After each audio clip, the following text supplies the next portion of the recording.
جن کے بارے میں مشہور ہے اور یہ سچ ہے کہ آپ کی آخری آرام گاہ یعنی قبر مبارک سے خوشبو آتی تھی۔ اور جب ہم گئے، طالب علمی کا دور تھا اور میں دورہ تفسیر قرآن پڑھنے بھی وہیں گیا تھا، شیرہ والا گیٹ حضرت لاہوری رحمۃ اللہ علیہ کے ادارے میں۔ اس وقت مولانا عبید اللہ انور ان کے بیٹے زندہ تھے۔ یہ حضرت مولانا اجمل خان، مولانا سرفراز خان صاحب صفدر اور مولانا سید الرحمن علوی، مولانا عبید اللہ انور، یہ ہمارے اس وقت استادوں میں شامل تھے جو ہمیں پڑھاتے تھے۔ اچھا، اس وقت ہم نے اپنے ارادے سے کہا کہ اے اللہ، واقعی خوشبو آتی ہے یا نہیں آتی، لیکن ہماری نیت شرک کی نہیں ہے۔ تو خوشبو تو آئی ہے، ابھی بھی آئی ہے۔ آپ یادداشت تیز کریں ذرا، یہ دیکھیے لال مسجد کے سلسلے میں جو اب موجودہ مولانا عبداللہ صاحب ہیں، ان کا بھائی تھے غازی رشید صاحب، تو ان کی قبر سے ساری دنیا نے دیکھا کہ خوشبو آئی ہے۔ اخبارات میں بھی آئے، یہ بات تو اخبارات میں بھی آئی تھی۔ اور یہ وہاں کا جو منتظم تھا راجن پور کا، اس نے کہا جی میں نے بھی خوشبو، اللہ تعالیٰ نے مجھے بھی یہ نعمت عطا کی ہے، میں نے دیکھا ہے، لیکن یہ کوئی خوشبو جو ہے یہ کوئی دنیا کی کسی خوشبو میں سے خوشبو نہیں ہے۔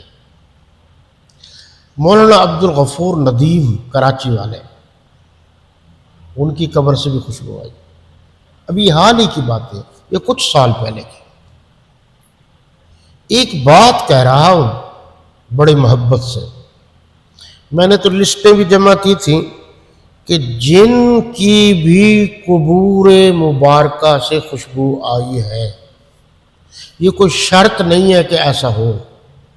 کبھی کبھار اللہ تعالیٰ یہ مواقع عطا فرما دیتے ہیں تاکہ لوگوں کو ہدایت کی طرف رہنمائی مل جائے۔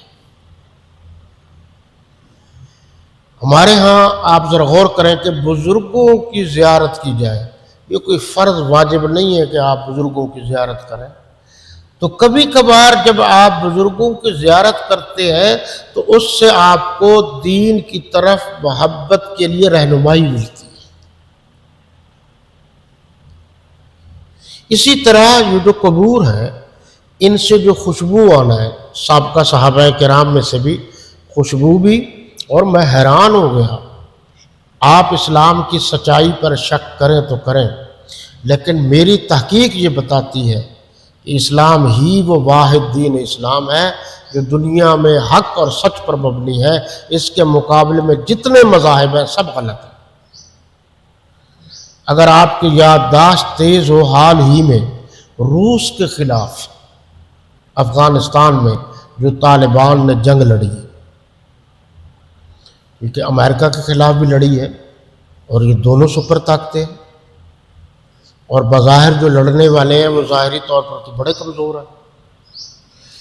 اس میں سے ایک کی تصویر آئی، اور وہ جو روس میں وہ طالب شہید ہوا، آج تک کتنے سال گزر گئے، اس کا بال جو ہے نا، سر کے بال، داڑھی کے بال، سارے خون، کپڑے سب کے سب صاف نظر آ رہا محفوظ۔ اچھا، میں کہنا جو چاہتا ہوں وہ یہ ہے، انتہائی ذمہ داری سے، علم غیب کو اللہ جانتا ہے، لیکن جو میری معلومات میں باتیں آئیں یا میں نے حاصل کی یا کوشش کی یا میں نے تحقیق کی، پھر ایک اندازے کے طور پر نہیں، میں اپنے طور پر یقین سے کہہ رہا ہوں کہ جن بزرگان دین کی قبور سے خوشبوئیں آئی ہیں، یا یوں کہہ لیجئے کہ میرے شعور کے بعد اب تک، پہلے کا مجھے نہیں پتا، وہ سب کے سب اہل سنت والجماعت حنفی دیوبندی ہے۔ اس پر آپ تحقیق کیجیے، میں آپ کو دعوت دے رہا ہوں۔ جو بات میں کہہ رہا ہوں اس میں کتنی سچائی ہے اور کتنی غلط ہے۔ آگے فرمایا کہ تم گھاٹی پر سے ہو کر نہ گزرا کرو۔ اچھا یہ گھاٹی کیا ہے؟ یہ گھاٹی تو یہ ہے جی پہاڑوں کے درمیان میں جو راستہ ہے، پتلی گلی جسے ہم کہتے ہیں آج کل کی زبان میں، تو جب لڑائیاں ہوتی تھیں تو دو راستے سے بچنے والوں کے، دو پہاڑوں کے درمیان گلی نما جو راستہ تھا گھاٹی، اس سے لوگ نکل جاتے تھے یا پہاڑ کے اوپر چڑھ جاتے تھے، اس سے ان کی جان زیادہ محفوظ رہتی تھی کہ دشمن کہاں سے آ رہا ہے، کیا کر رہا ہے، یہ ہے۔ آگے کیا فرمایا کہ یہ جو جہنم کی گھاٹی ہے، اگر آپ اس سے بچنا چاہتے ہیں، یہ خلاصہ ہے، اور آپ کو پھر میں دعوت دے رہا ہوں، بین الاقوامی طاقتیں مغرب زدہ لوگ کہتے ہیں کہ مسلمان انسانیت کا احترام نہیں کرتے۔ اب یہ قرآن مجید ہے آپ کے سامنے، آپ دیکھیں جی کہ گھاٹی سمجھا رہا ہے کہ گھاٹی ہے کیا۔ فک و رقبہ، کسی کی گردن کا چھڑانا، کوئی پھنس گیا ہے اور اس پر کوئی جرمانہ لگ گیا ہے تو آپ نے وہ جرمانہ ادا کر کے اس کو پھانسی سے چھڑا لیا، یا جو پہلے دور میں یا آج کل بھی بہت ساری دنیا کے کچھ علاقوں میں یہ رواج ہے کہ جب وہ قیدی بن جاتے ہیں تو پیسے دے کے پھر چھڑایا جاتا ہے۔ تو یہ بھی ہے بہترین راستہ ہے کیا کہ آپ ان کو چھڑائیں۔ آپ صلی اللہ علیہ وسلم نے فرمایا کہ جو شخص کسی کی گردن کو چھڑاتا ہے، پیسے دے کر چھڑاتا ہے، یعنی کسی قیدی کو چھڑواتا ہے، اس کی گردن خطرے میں تھی یا سزائے موت ہو گئی تھی اسے، اس کو چھڑاتا ہے تو وہ یوں سمجھے کہ جیسے اس نے مجھ محمد صلی اللہ علیہ وسلم کو چھڑوایا ہے۔ اب آپ بتائیں کہ اب بین الاقوامی جو قواعد اور ضوابط ہیں وہ کہتے ہیں ہم بڑے انسانی حقوق کا خیال رکھتے ہیں، یہ ایک لفظ کا بھی نہیں، وہ تو الٹا قیدی بناتے ہیں اپنا کاروبار چمکانے کے لیے، اسلحہ بیچنے کے لیے۔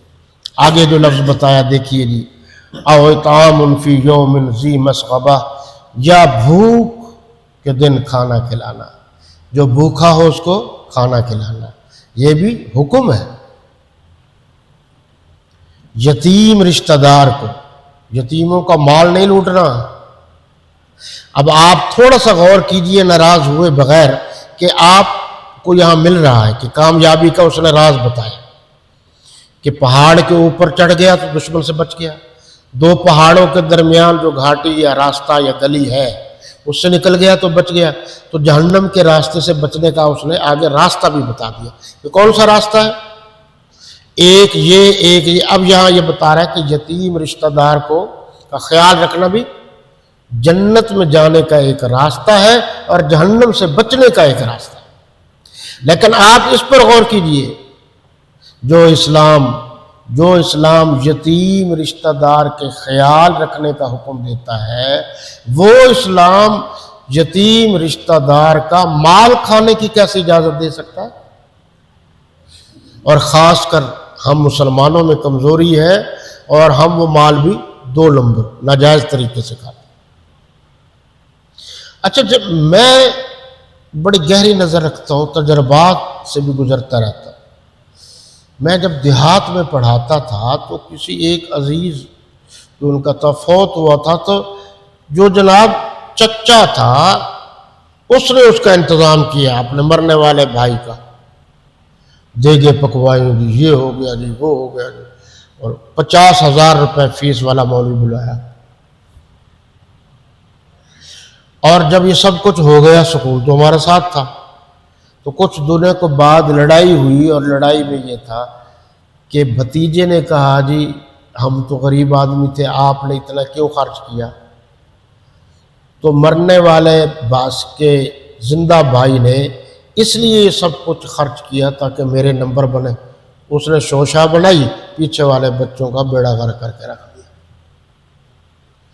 آپ ان چیزوں پر غور کریں کہ ہم ہی، ایک ہے رشتہ دار، ایک ہے یتیم، یتیم رشتہ دار، ان کا خیال رکھنا ہے، یہ جنت میں جانے کا راستہ ہے۔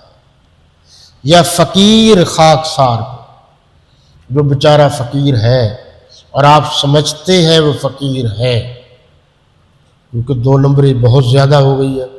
اس پر میں نے ڈیٹیل سے عرض کیا تھا، یہ مسجد والے ذمہ داریاں نبھائیں ذرا، مسجد کمیٹی والے، کہ واقعی کوئی فقیر ہے اس کو چیک کریں، اس کو کوئی کارڈ ایشو کریں، تاکہ جو مسلمان دیتے ہیں صدقہ خیرات ان کو آسانی ہو، واقعی فقیر ہے۔ کیونکہ بہت سارے لوگ جو ہے روپ دھار کر 2 نمبر فقیر بن جاتے ہیں، دینے والے محبت میں دیتے ہیں لیکن وہ ہوتے غلط ہیں، دوسروں کا حق کھا جاتے ہیں، تو اس میں کوئی حرج نہیں ہے کہ چیکنگ کر لی جائے۔ پھر فرمایا ایمان اور صبر والے یہی جنت میں جائیں گے۔ صبر کرنے والے کون ہوتے ہیں؟ جو نیکی کی طرف توجہ دیتے ہیں اور اپنے آپ کو برائی سے بچاتے ہیں۔ لفظ بھی کہا اولئک اصحاب المیمنہ، یہی لوگ صاحب سعادت ہیں، یہ لوگ نیک بند ہیں۔ اور جنہوں نے ہماری آیتوں کو نہ مانا، آیات سے مراد کیا ہوتا ہے؟ ایک تو آیت سے مراد نشانیاں ہیں، ایک آیت سے مراد اللہ کے فرامین ہیں، ارشادات ہیں۔ جو نہ مانا یہ لوگ جو ہیں ہمیشہ ہمیشہ آگ میں بند کر دیے جائیں گے۔ اللہ آپ کو، مجھے اور سب کو اس پر عمل پیرا ہونے کی توفیق عطا فرمائے۔